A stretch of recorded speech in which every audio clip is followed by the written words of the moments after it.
Hello, everyone, and welcome to part 3 of Living the Herbal Way, where today I will be taking you into the kitchen and take a look at the different herbs that are probably already in your spice rack or in your cupboards that can help support your health.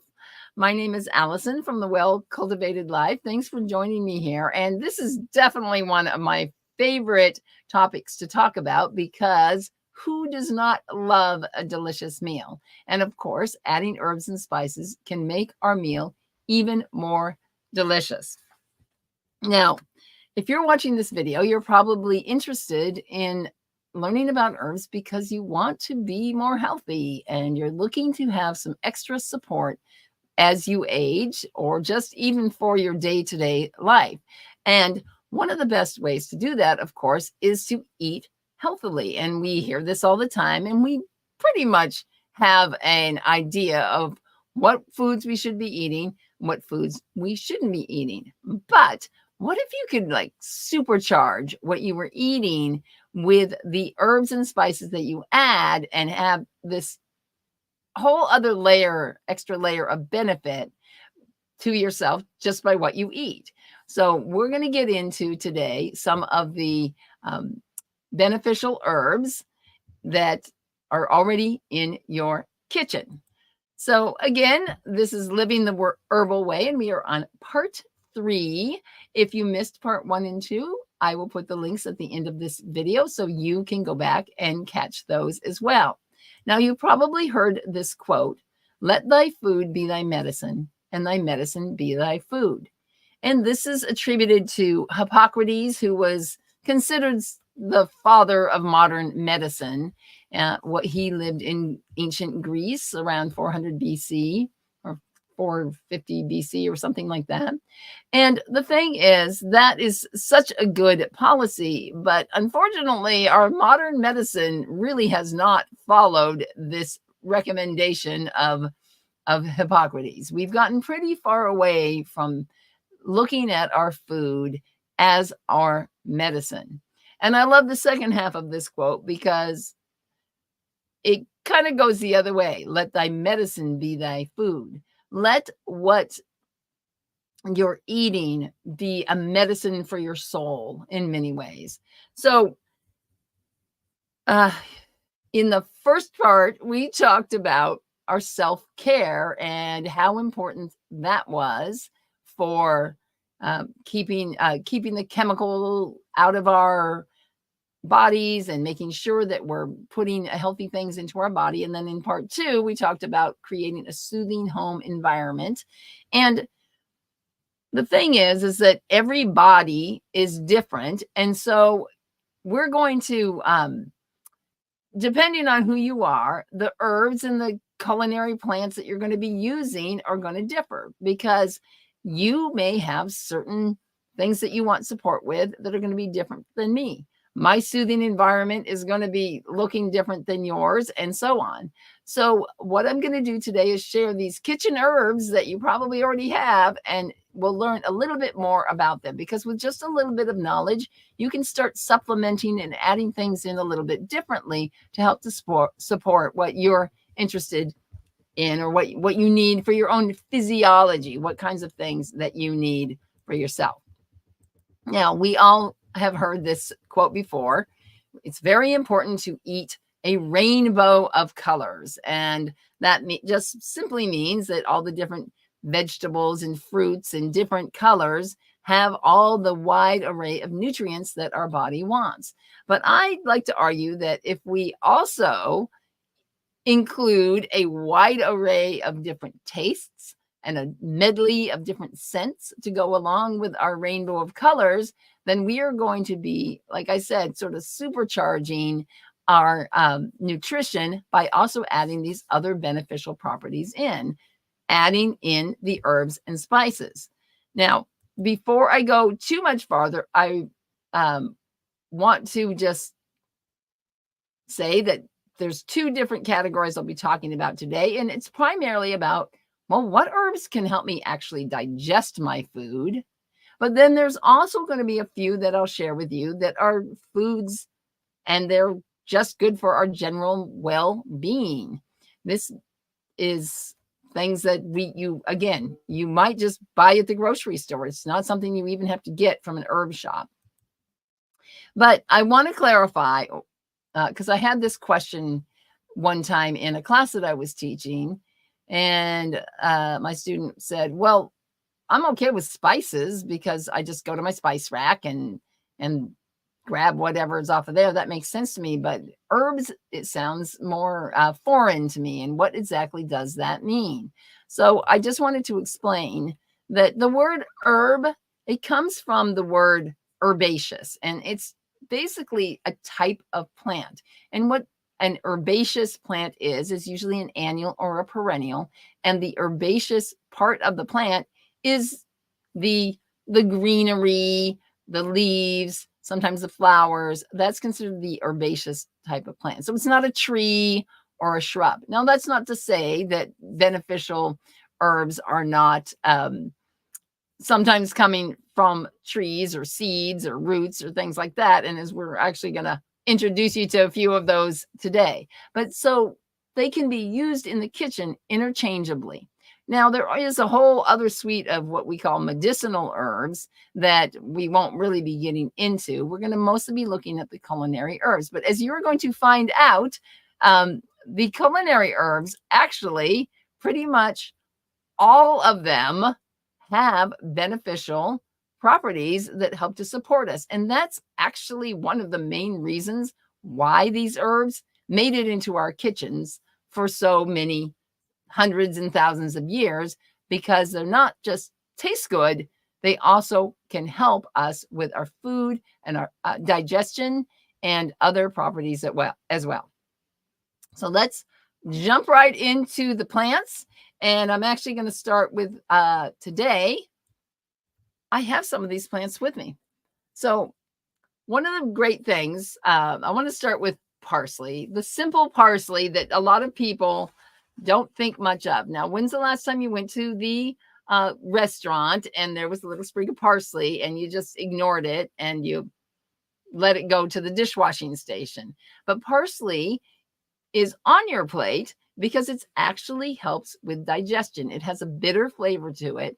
And bitter herbs are one of the best flavors, or bitter flavor, I should say, for giving a message through your saliva detects the flavor, and then it gives the message, sends it down to your digestive system and says, oh, hey, guess what? Food's coming in. Time to get those digestive enzymes ready to go. I don't know why the bitter flavor seems to work better than a lot of the other ones, but the saliva does detect that and it gets things going. So instead of throwing it away, make sure you nibble your parsley on your plate next time you're at a restaurant. And then the other one is rosemary, which we have talked about in all three sessions of this three-part series. And rosemary is very good at lipid metabolism. In other words, it helps you break down fats. It helps to stimulate the bile release from the liver, and it does so many more things as well. We talked about it in the personal care, how you can make a rosemary hair wash and a bath and so on. So if you haven't seen part 1 and 2, make sure and go back and watch those. And it just tastes quite delicious as well. It's, again, also stimulating to the digestion and helps get things moving.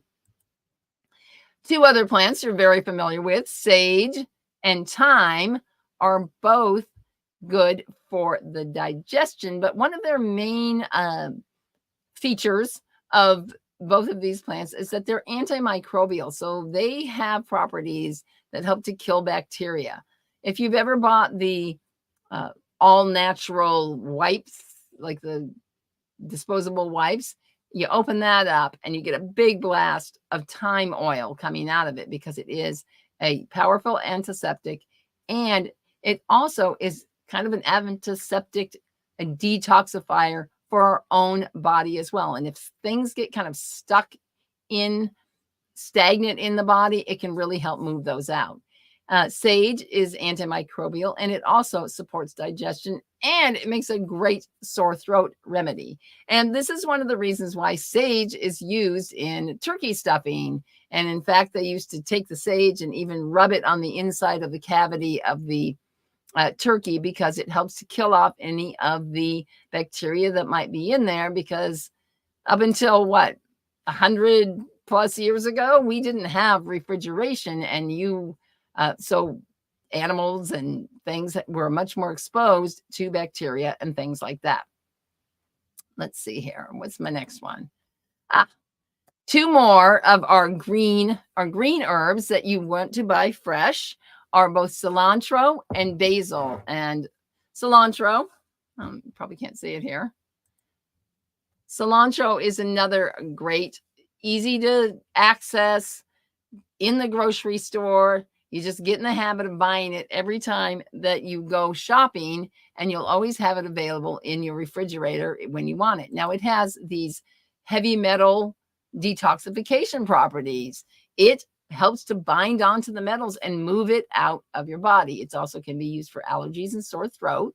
And now some people, they can't eat cilantro because it gives it, their body interprets it as a terrible soapy taste. So if that's you, don't feel bad. That is a real thing. And maybe cilantro isn't the right thing for you.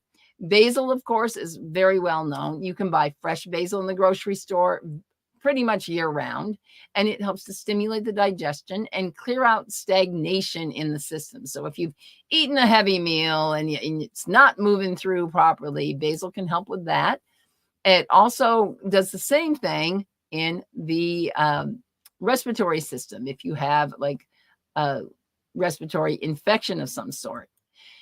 And in fact, a couple years ago, I was traveling and my husband came down with like a lung infection. And this was when RSV was starting to show up. And so he's like, oh my gosh, what's going on? And I was not home, but he had the forethought to go into the cabinet, and just kind of intuitively, he found some basil infused honey that I had made. Infusing herbs in honey is one of the most delicious and wonderful ways to use these in your kitchen, and just always have some sort of infused honey in the cupboard, and you can use it that way. But he grabbed that, and he was able to kind of keep the bad infection at bay over the course of the time until I got back and I could make him some teas and do some other things for him. Now, another very common kitchen food that's incredible for infections and for helping the immune system is garlic. And some people will say eat a clove of garlic per day, and they have found so far 18 different compounds in the garlic that have antimicrobial properties to them. So anytime that I get sick, I'm always grabbing garlic. I'm always usually I'll chop it up and I'll just put it in some broth of some sort, chicken broth or veggie broth, and have it that way. But you can't go wrong with having garlic. And it also makes another great infused honey, just like the basil, for again, if you're ill, you have a sore throat, and you can drip the garlic honey down the back of your throat, and it helps to like kill off the bacteria that are causing the infection. Now, those are some of the what we call herbs, right? The culinary herbs. But what about the spices? Well, one of the best spices that you can use, it's kind of a food and kind of a spice, kind of like the garlic, is ginger. So the ginger root, it's actually a type of a rhizome, technically, if you want to get technical about it, has so many different helpful properties. And again, you can just buy it in the grocery store.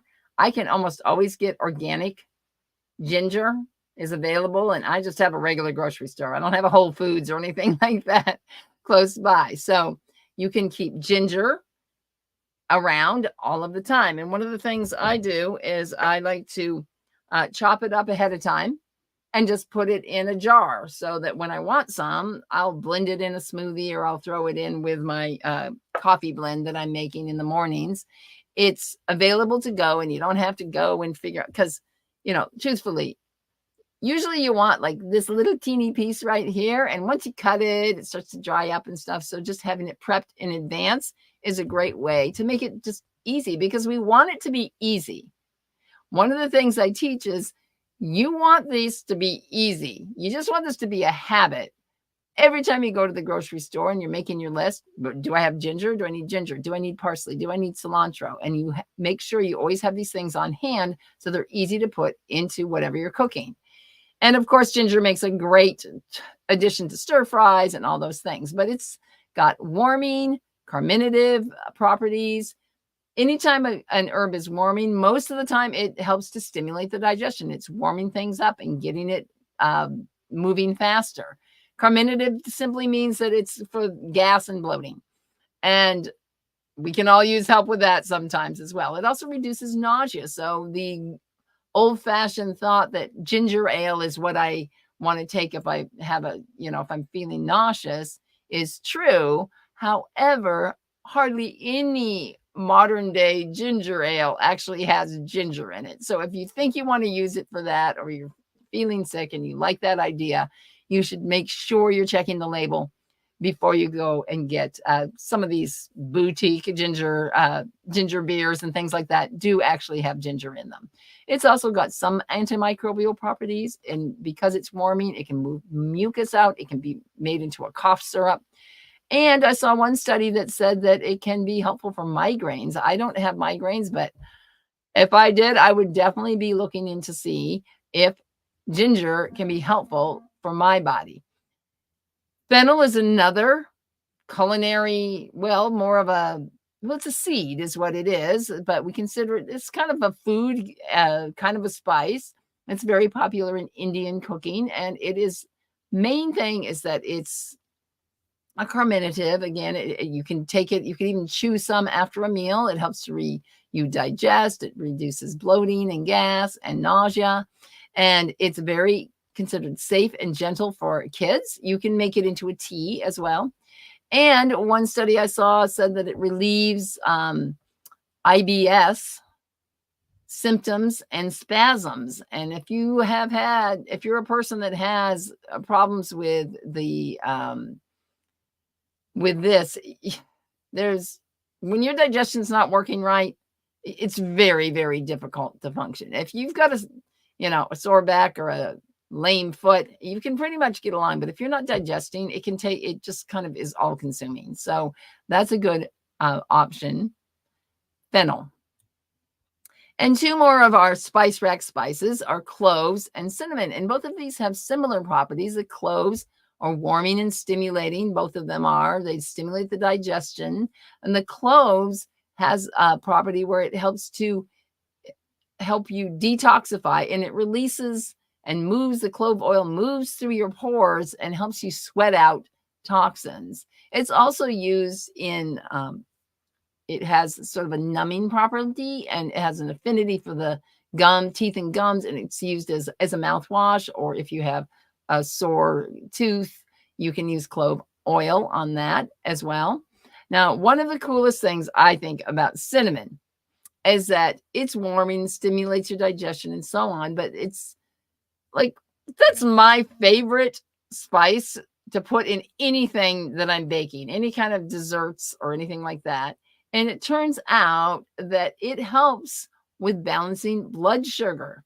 It has, they did some studies with people with, that had a tendency towards type 2 diabetes, and they found that it decreases both the insulin and the glucose in the bloodstream. What better option can you get for if you want to eat something sweet? Put the cinnamon in, and then you're good to go. Let's see here. So one of the things that you want to do then is, as you can see, all of these are just common herbs and spices, and you want to make sure that you have these available in your kitchen so that when you're cooking, you can easily throw things in. And there's a couple of ways. I talked about making an infused honey, which is super simple. It's basically just chop up the herb. You don't want it to have a lot of water on it. You want it to be like air dried and slightly wilted. And then just literally pour the honey over the top of it. It's super simple to do. Another great way that you can create a staple ingredient for your kitchen cupboard is by making an infused vinegar. And if you're a person that eats a lot of salads and things like that, if you prefer raw foods, you can just simply take apple cider vinegar, which has probiotics in it to start with. And this one had lemon balm, clover, dill, and thyme. So it's just kind of what was growing and what I was harvesting from my garden at the time. Threw it in the vinegar, let it soak for 2 to 4 weeks, strain it out. And then anytime I'm using vinegar in my cooking for a marinade or a salad dressing, why not use an herb-infused vinegar instead of just a plain vinegar? And another great herb, one of my favorites, of course, is rosemary, which my rosemary plant's still down here from part 2.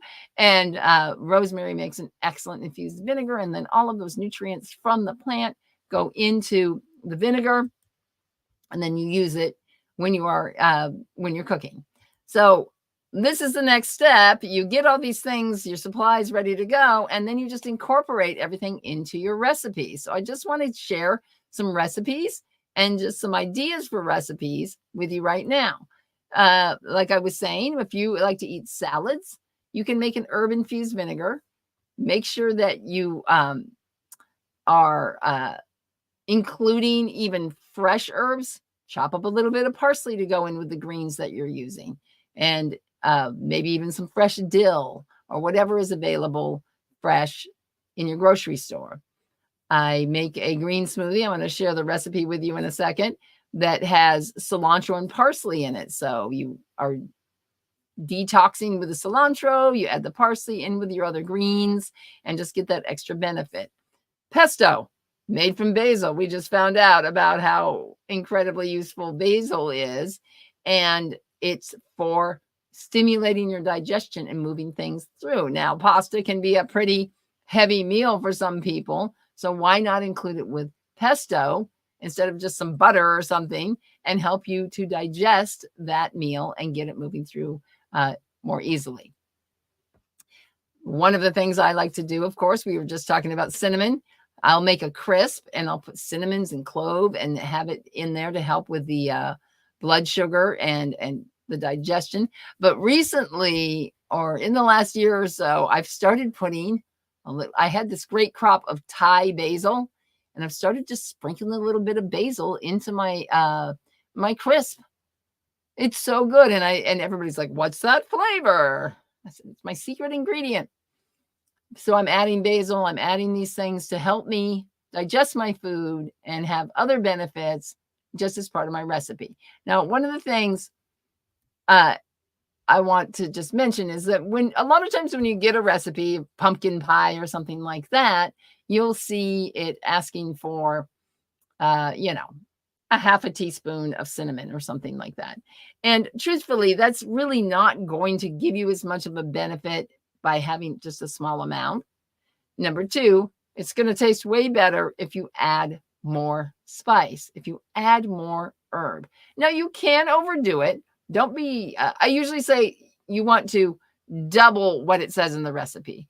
You probably don't want to double the salt that you're putting in a recipe, but for a lot of these herbs and spices, you can get away with doubling it and getting more benefit and also increasing the flavor as well. So I just want to share 2 of my favorite recipes with you now that include a lot of herbs in them. And the first one is my herbal green smoothie. And I know this is small, but it's just, if you know how to make a smoothie, basically you take your mixed greens, you throw in some parsley, some cilantro. I usually put in dandelion greens. You add a cucumber or an apple, or you can even use celery, what other vegetables you have around. And then I use a frozen pineapple and frozen mango, or sometimes peaches, a little lemon or lime juice. If you want, you can add in kefir, and then I'll use coconut water or whatever kind of, milk that you like to use to just kind of smooth it out. You could even put in some yogurt if you wanted to. Blend it all up, and here you have this extra benefits of adding the herbs to the green smoothie. So you can experiment around with different ratios depending on what you like and what your taste buds like.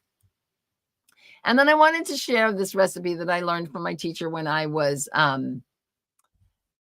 doing my herbal training, and it's an herbal chai, and it's traditional chai usually has either a black tea or a green tea as the base.